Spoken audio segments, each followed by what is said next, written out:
Well, of course, I think the government really is caught between a rock and a hard plate at the moment because the economy, albeit feeling great, certainly has a way to go to really excel.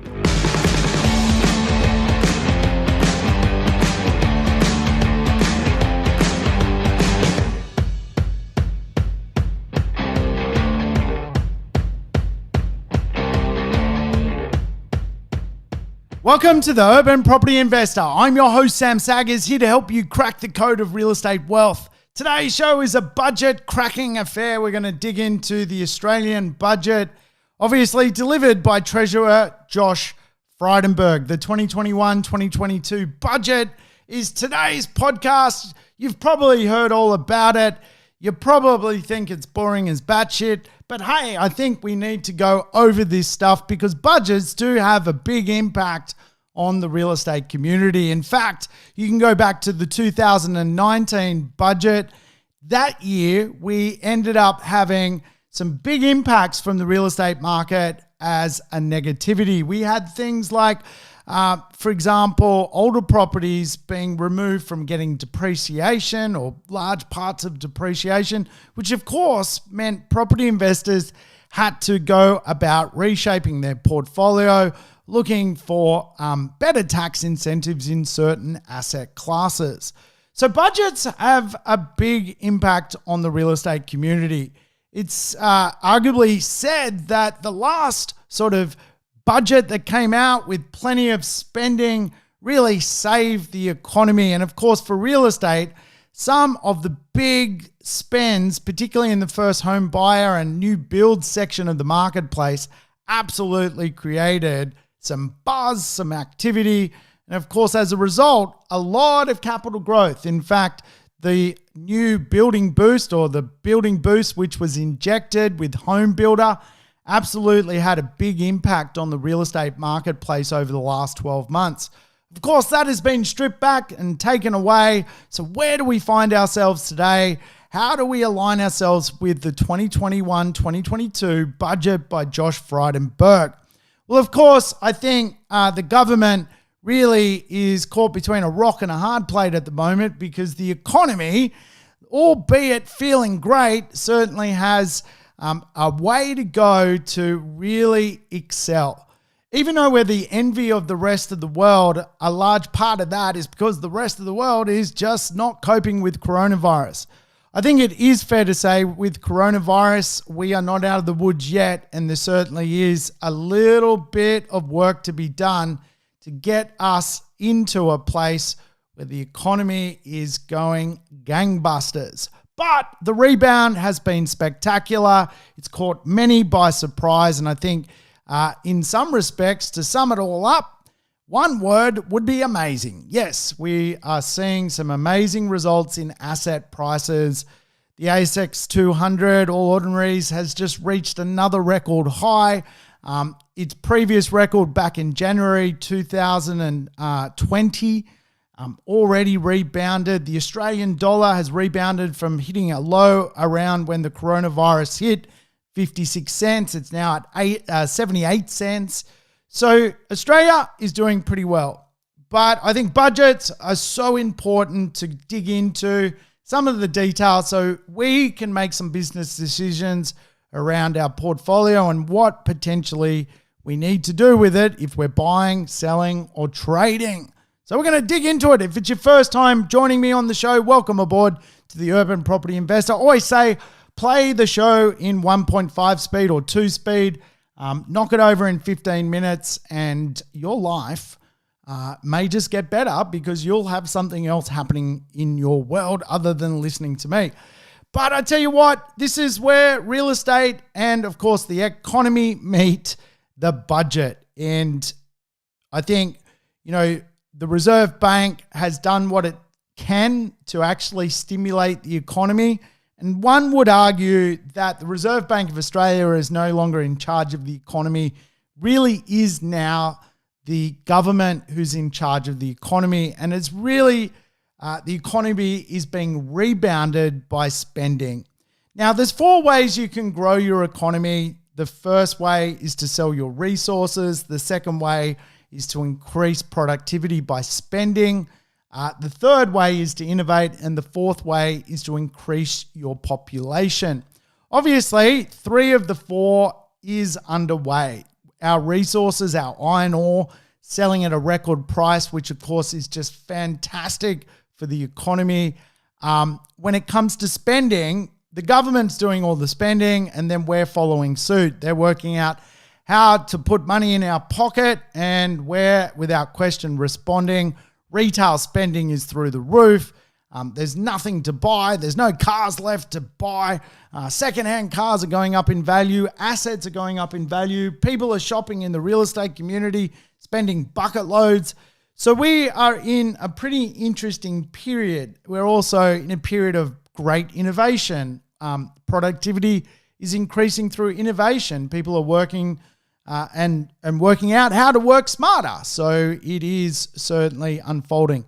Probably the dampener to growing an economy is certainly the lack of immigration in Australia. But as we've seen inside the property market, the doomsdayers were wrong when it comes to migration. It really does not have a massive impact on the real estate marketplace, particularly if you go ahead and stimulate the first homeowner market. Obviously, first homeowners and migrants don't have homes.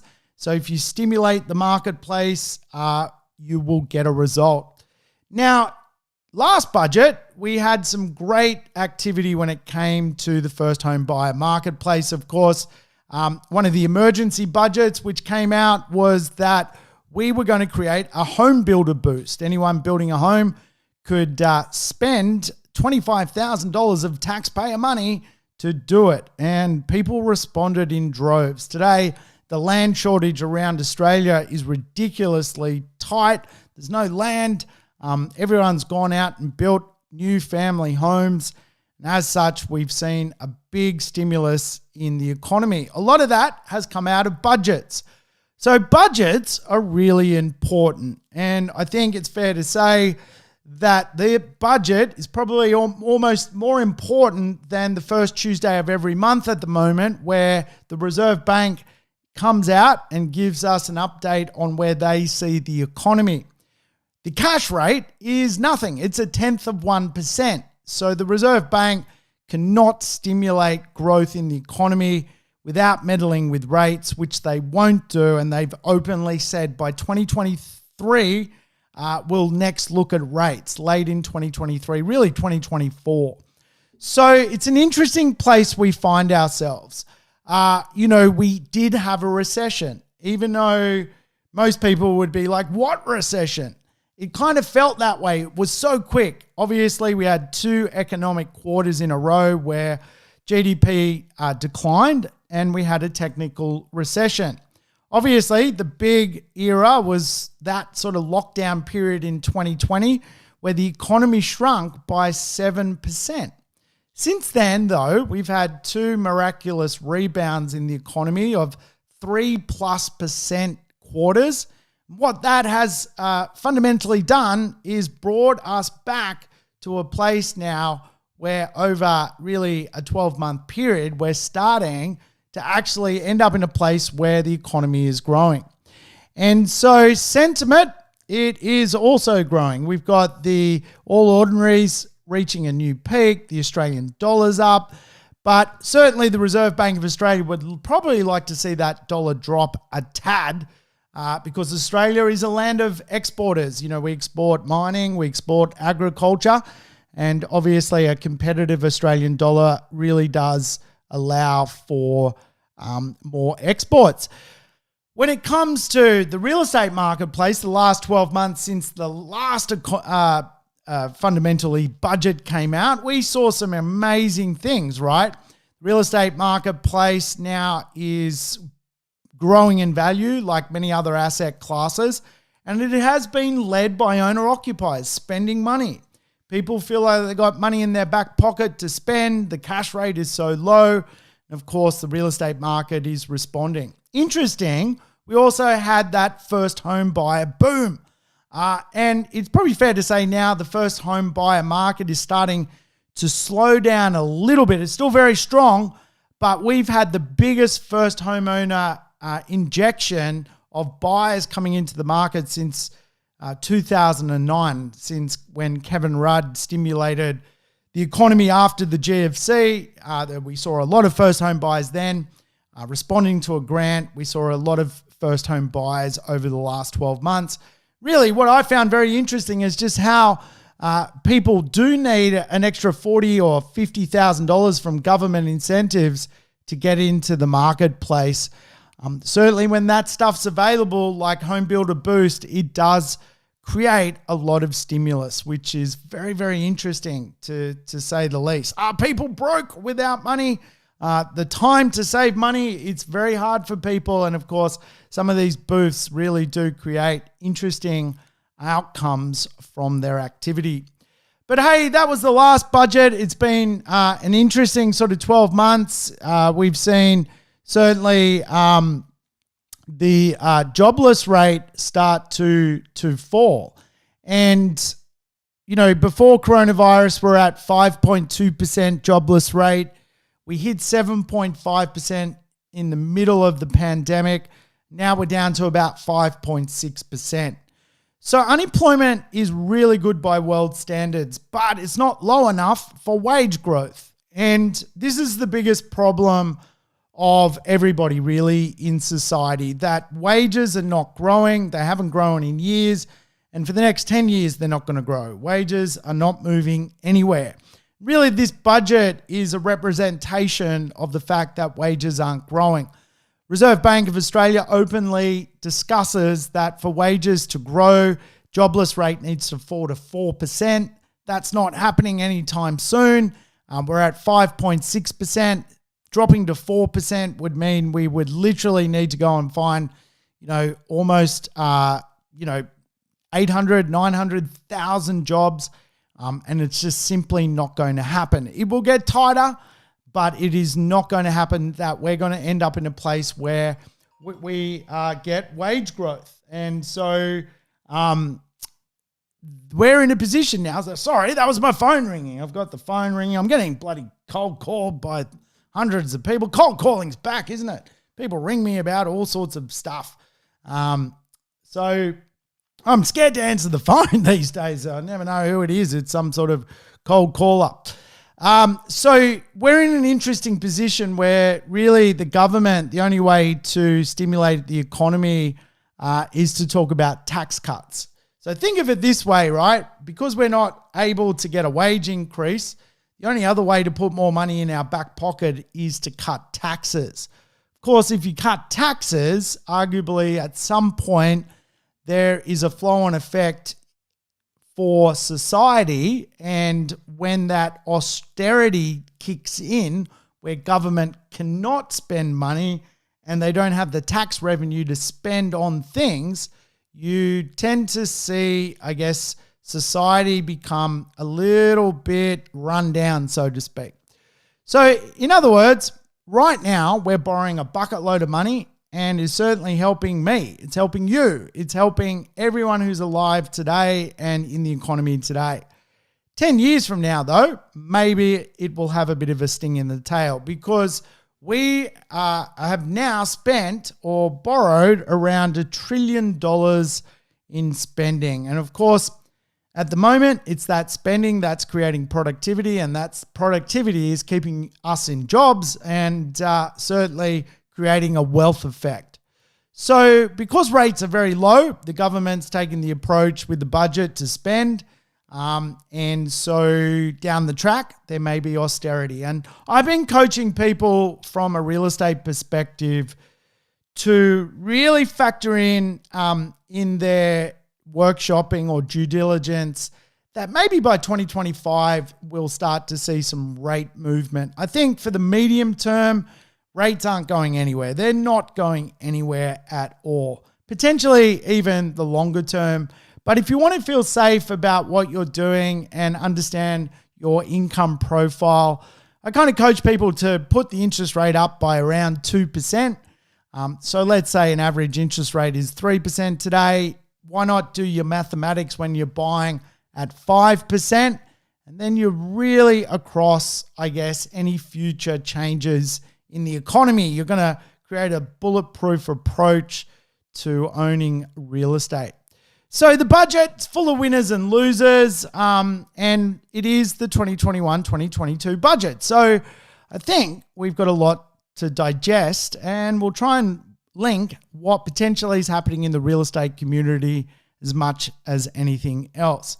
Certainly the losers really are the tourism sector, and the budget isn't really going to invest in a bit of a sinking ship at this point in time. And for the most part, it's a little bit of propping up the airline industry and, of course, the tourism industry. But right now, there's nothing on the cards when it comes to international tourists returning anytime soon. So I think it's fair to say one of the big losers with the budget is certainly the tourism sector. There's no real plans to boost a stimulus, for example, for people to do holidays or go spending in tourism location. Nothing really there to save the day, so to speak.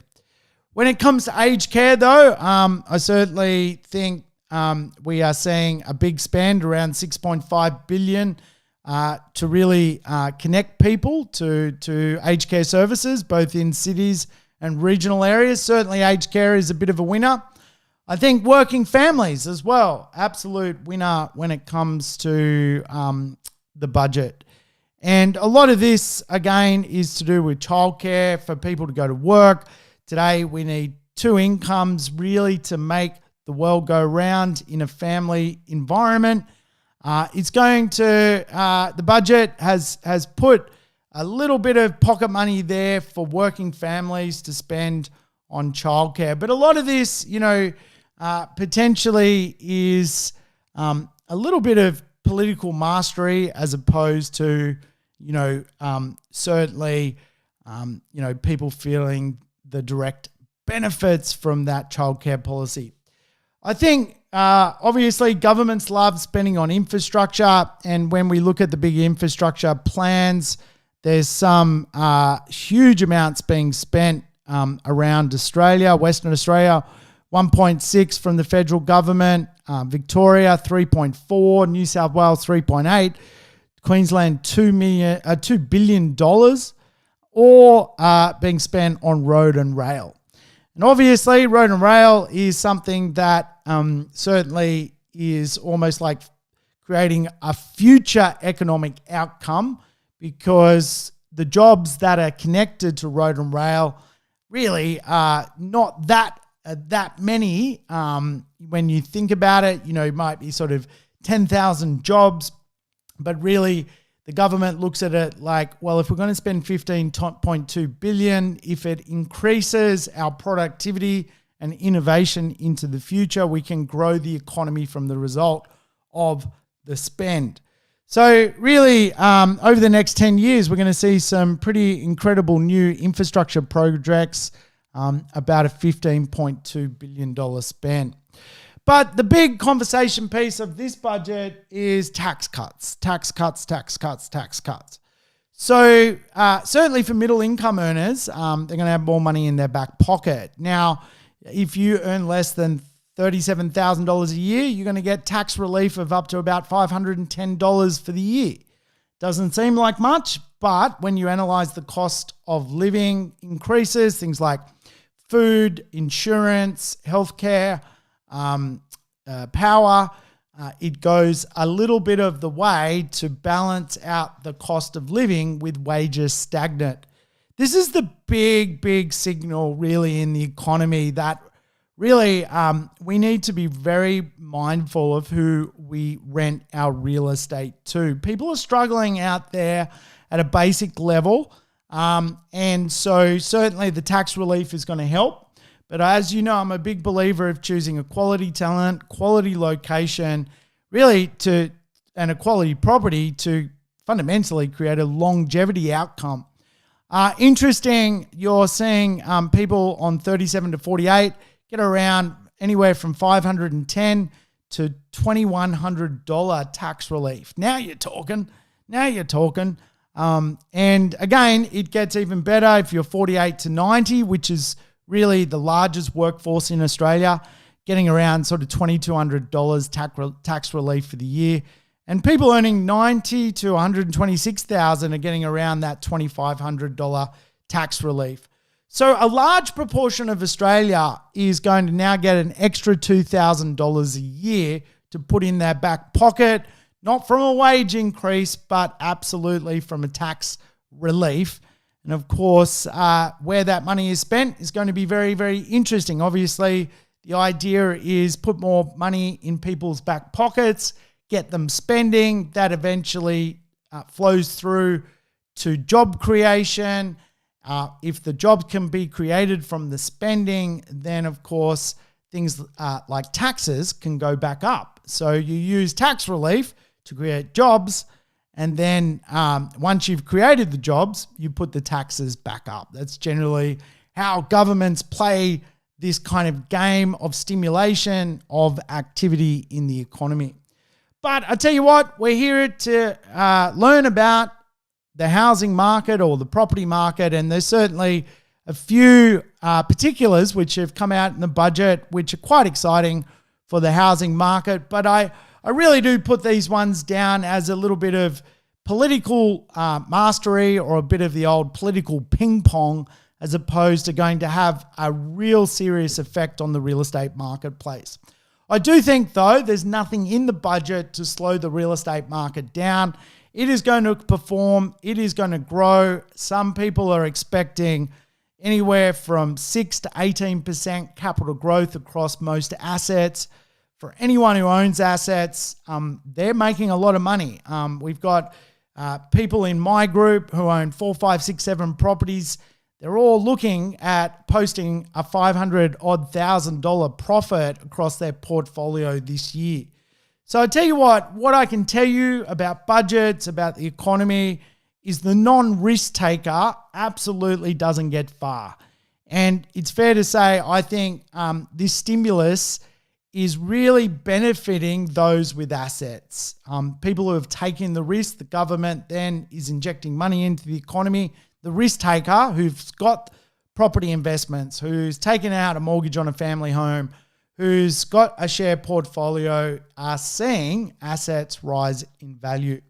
So there's a few benefits still floating around, which the government's decided to keep. The first one is the LMI scheme, the Lender's Mortgage Insurance Scheme. They're going to allow another 10,000 places for people where the government is guaranteeing up to 15% of the loan instead of lender's mortgage insurance. So it's kind of like a government-backed capital guarantee on the default of the home. What this is doing is meaning that some first home buyers now can just take a simple 5% deposit and go and buy real estate without having to pay the fee for lender's mortgage insurance. And as we know, any loan over the value of 80%, you pay lender's mortgage insurance typically.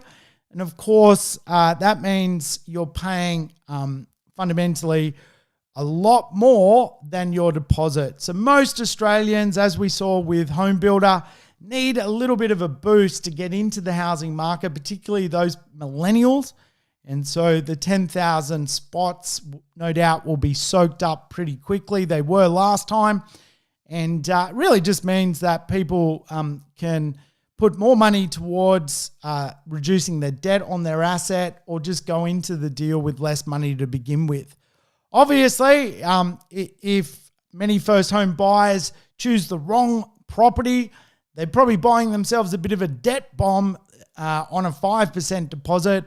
They're going to be highly geared, and that's the reality of buying your first property. You need to be very, very shrewd about if it's going to make you money or it's going to make you miserable. I think the second big concept which the government has unveiled is the ability to release up to $50,000 in your superannuation. And that is money which Fundamentally, if you've made extra payments up to $50,000 into your super, if you've salary sacrifice, you've got money stuck in your super and you can't use it, all of a sudden you can use up to $50,000 to do something with, like get into the property marketplace. Now, that has come up from $30,000, which was the past normal. It's risen to $50,000. And obviously, what you can see happening here is, again, the budget giving relief to new people to come into the property marketplace. And a big reason for that to occur is that the property market is a big rock of economics. It provides so many jobs, from literally, real estate agents to builders, to furniture salespeople, right? It's all connected to the property or housing marketplace. So the first one we've got is this kind of continuation of the lender's mortgage insurance situation. The second one is tapping your super if you've made those extra contributions. I believe you have to have made extra contributions. You can't just work off the normal contributions that you've made over time. You've needed to actually salary sacrifice some more money into it.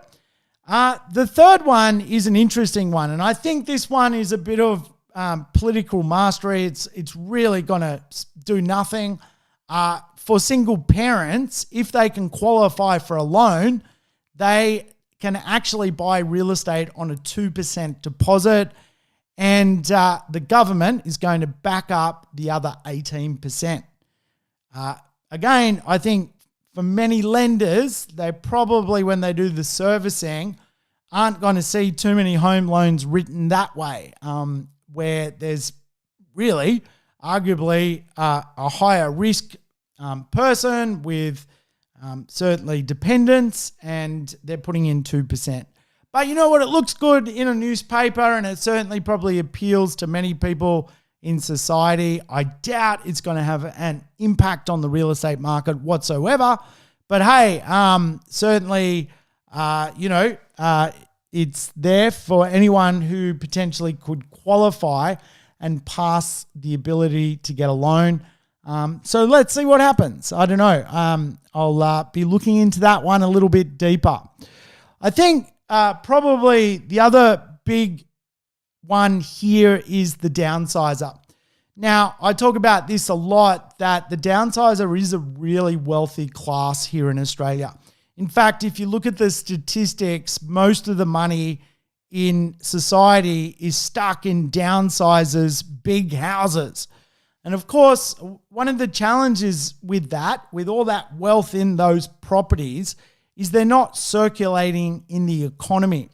So for government, there's a lot of incentive to take a baby boomer who's perhaps 65 years old, paid off their property, their home. Let's say the home now is worth $2 million. There is nothing good for society with that $2 million paid off stuck in the home.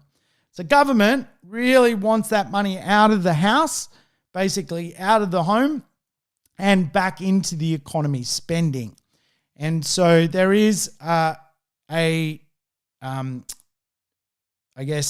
thing in the budget which basically allows home buyers who are downsizing the ability to put $300,000 extra into their superannuation fund, fundamentally tax-free.